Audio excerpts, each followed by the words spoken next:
The life in the hereafter. What does the Quran say? Translation of Jahan-e-Fada by Ajaz Rasul. Ghulam Ahmad Parwez 1969. 18. An introduction to punishment in the hereafter. In relation to the punishment in the hereafter, we should have come to the subject of Jahannam, so that its complete concept could be understood. But we think that the various words used in the Quran for this punishment should first be defined. The root of the word azab is an-zb, which has basic meanings. 1. That pain or trouble which affects or interferes with the comforts of life. 2. An obstacle or obstruction lying in someone's path. Punishment in this life includes all kinds of destruction and ruin, which can include physical or mental or psychological suffering.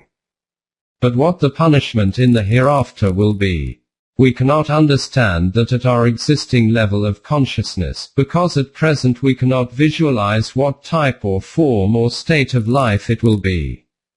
From the Quran it is clear that in the next life feelings will be very intense. This is why we can get some inkling of the severity of internal distress which will be experienced in the next life due to one's failures and disappointments. The second meaning of the word azab, in other words the unassailable obstructions in the path of life, puts some light on this aspect. The purpose of the present life is to develop the human self. The person whose self has developed to such an extent that he is capable of going from this stage of life to the next stage of life will progress forward. This is defined as the life of paradise. The one whose self is not developed to such an extent will not be able to go forward and he will be stopped. This is that intense sense of failure which is called azab in the hereafter. Azabun or azibun refers to that man or horse or camel that stops eating or drinking due to the severe intensity of thirst. From this, you will appreciate the delicate point that this condition is not imposed from the outside but is a natural consequence of the internal state of the individual or animal. It is apparent from this that though the words used in the Quran to describe the punishment in the hereafter are those used in reference to this current life, the aim is to expose the internal state of turmoil and unhappiness of an individual in the next life, because this is the only way to explain it.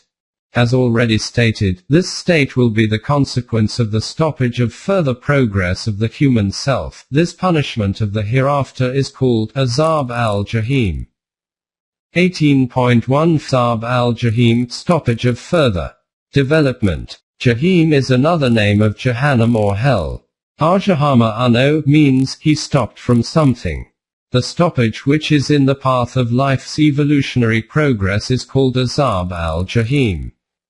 This punishment in life is referred to as the internal turmoil due to the stoppage or being prevented from going forward in the evolutionary progress of human life. Regarding the inhabitants of paradise, the Quran states that the light emanating from their foreheads will brighten the path in front of them, and this process of the going forward will be unimpeded and continuous. The Quran states, "Nor will they there taste death, except the first death." 44:56. See also 47:52-18. Then another death will not be imposed on them, and they will be protected from that punishment which causes internal turmoil due to the stoppage from being able to proceed on the paths going forward. 47:52-18. Contrary to this, regarding the denizens of hell, with us are fetters, to bind them, and a fire, to burn them. 73:12. These internal shackles, which will not be externally imposed, are even now affecting human beings at every step, but at this stage they are not aware of it. At that time these will become visible. And hell, Jahim, shall be placed in full view for all to see. 79:36. The invisible will become visible for all to see. 18.2 Azab al-Mahin, the punishment of inner humiliation.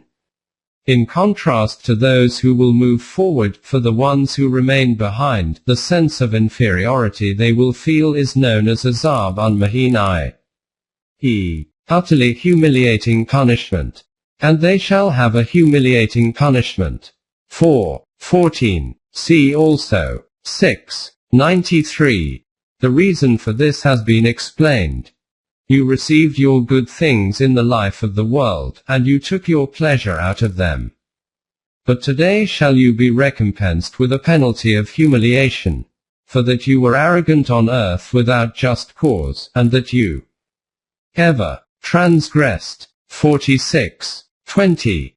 In other words, while in this world these people tried to become renowned without doing anything productive or constructive for mankind. Now the reality is made clear, that false pride once unveiled, becomes a source of azab al-mahin, humiliation and ruin. If we heat up the false coating on an ornament, the underlying reality or truth becomes clearly exposed. And the resultant sense of humiliation of being thus caught and exposed is their punishment. 4:56. 18.3 Azaba Yawm Akim, the punishment of failure. The meanings of Akim include not only sterility, but also failure in one's labors. It also means to close something or to stop or to cut off. So this term is applicable to man's utter failure and hopelessness in a situation. 22:55. 18.4 Comparison. In Surah Ra'ad. For them is a penalty in the life of this world, but harder, truly, is the penalty of the hereafter. And defender have they none against Allah. 13:34. From this it is obvious that no matter how much pain and distress there is in this life, it is far less when compared to the life in the hereafter. In the hereafter, human consciousness will increase manifold as compared to this life. 18.5 Azab al-Azim, the great punishment. This is why the punishment in the next life is described as being Azab al-Azim, very severe. In Surah Al-Baqarah it is stated, "For them there is nothing but disgrace in this world, and in the world to come, an exceeding torment." 2:114. See also 5:33, 5:41-24. 23. Regarding this it is stated in Surah Al-Imran, "Be not like those who are divided amongst themselves and fall into disputations after receiving clear signs. For them is a dreadful penalty." 3:105. See also 10:15-39, 13. In some verses it is quoted that the last messenger also said, that if I go against the divine laws then say, I would, if I disobeyed my Rabb, indeed have fear of the penalty of a mighty day. 6:15. In some verses this is also called Azab Yawm al-Qiyamah. 5:36-39, 24:39, 47. 18.6 Feet Azab al-Makim, the sustained punishment. In the life in the hereafter, punishment will not be temporary or short-lived. Its details will be covered in the next chapter on Jahannam. Those who go forward will continue to progress, and those who have stopped progressing will remain stuck. That is why their state will be permanent. This is called Azab al-Makim. In Surah Maida it is stated, their wish will be to get out of the fire, but never will they get out therefrom. Their penalty will be one that endures. 5:37. See also 9:68-42, 45. This is also called Azab-e-Kud, the sustained and never-ending punishment. 32:14. The word Khalid as related to hell and paradise will be discussed in the next two chapters. There will be no diminution in this punishment. 35, 36, 40, 49. Instead, as the awareness about the state of punishment increases, the effects of the punishment itself will also increase. 78, 30. 18.7 feet Azab an-Nar, the punishment of fire. For complete destruction, fire is an example commonly used, as it burns everything to leave nothing but a heap of ashes. Since those who follow the wrong path have their life destroyed. In the hereafter, the Quran has used fire to denote hell, and all the details of hell are related to this metaphor. The fire of hell is not like the physical fire in this world. The Quran declares, "It is the fire of the wrath of Allah kindled to a blaze, the which does mount to the hearts." 104, 6-7. This is that punishment which the Mu'mineen wish to protect themselves from. Our Rabb, give us good in this world and good in the hereafter, and defend us from the torment of the fire. 201. See also 3:16. Our Rabb, any whom you do admit to the fire, truly you cover with shame, and never will wrongdoers find any helpers. 192. From this it is made clear that it is not that fire which burns in ovens. It is that fire which leads to the deprivation of any humaneness from an individual. This is a state of the worst ruin. 32. 20-21, 46. 35. 18.8 Heat and grief. Using fire as an example, the various states of punishments in hell have been described in terms in which heat, grief and extreme temperatures are prominent. For example, in some verses it is likened to azab-e-harik, in which harik means the fire which is produced when we rub a file on iron and sparks are produced. This is what is called the fire of the soul. This is the correct meaning of this azab. In Surah Anfal it is stated that the angels will slap the criminals and will say, "Taste the penalty of the blazing fire."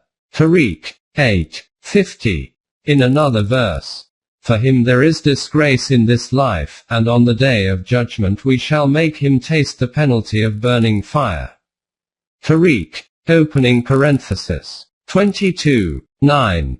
Going further, after a few verses it is stated, "Every time they wish to get away therefrom, from anguish, they will be forced back therein, and it will be said, taste you the penalty of burning." Tariq 22:22. See also 85:10. Due to the intensity of the heat, in another verse it is also called azab-e-samum, the literal translation of which is of a very hot strong wind which penetrates the body and results in the effects similar to that of a poison. In the deserts, such winds produce very severe destruction. 52:27. 18.9 Azab-e-hamim, the punishment of boiling water. In the same context there are some verses about the punishments in hell, in which it is stated that boiling water will be made available for drinking. They will have for drink boiling water, and for punishment, one most grievous. For they persisted in rejecting Allah. 6:70. See also 10:4. In Surah Dukhan it is stated that boiling water will be poured over his head, and it will be said, "Then pour over his head the penalty of boiling water, taste you this. Truly you were mighty, full of honor." 44:49. You considered yourself as master of great power and status in the world. The end of false power is humiliating destruction. 18.10 Azab an-Ilim, the punishment of extreme grief. The Quran has comprehensively put together all the forms of extreme grief and pain in one word, Azab an-Ilim. Ilam is that pain which is extreme in its grief, anguish and sorrow. From this, the concept of Azab an-Ilim becomes clear. This state of grief defines many types of deprivations, about which the Quran states, "As for those who sell the commitment they owe to Allah and their own plighted word for a small price, they shall have no portion in the hereafter. Nor will Allah speak to them or look at them on the day of judgment, nor will He purify them. They shall have a grievous penalty. Azab un-Ilim. 3. 77. See also. 2. 10. This also happens to those who realize their state of loss too late when they cannot rectify it. One can imagine the internal torment of such an individual. 4. 18. 5. 36, and 10. 4. 18.11 Azab un-Shadid, very severe punishment. Pain to such a severe degree which then keeps increasing in intensity, such a tormented state is called Azab un-Shadid. 10. 70, 35, 7. This is an automatic consequence of shirk, i.e., mixing your own or other man-made laws with the divine laws. 50. 26. Or for those who consider the aim of their life to be only the immediate material benefits of this life and who ignore the permanent values of the Quran. 57. 20. The severity of the punishment in hell which has been described in these words can be imagined from the following verse. Death will come to him from every quarter, yet will he not die. And in front of him will be a chastisement unrelenting. 14. 17. Apart from this, it will be such a punishment in which all types of chastisements are concentrated and become focused in one place. In reference to this, the guardians of hell are called Gilaz un-Shidad un. O you who have Iman! Save yourselves and your families from a fire whose fuel is men and stones, over which are appointed angels stern and severe, who flinch not from executing the commands they receive from Allah, but do precisely what they are commanded. 66. 6. These are the different forms of Allah's punishment. 14. 21. Which are noted as metaphorical states which are the consequence of man's living a life based on wrong values. For all of these states, one comprehensive term is used, Jahannam, the detailed explanation of which is the topic of the next chapter and should provide the cause for learning thousands of salutary lessons.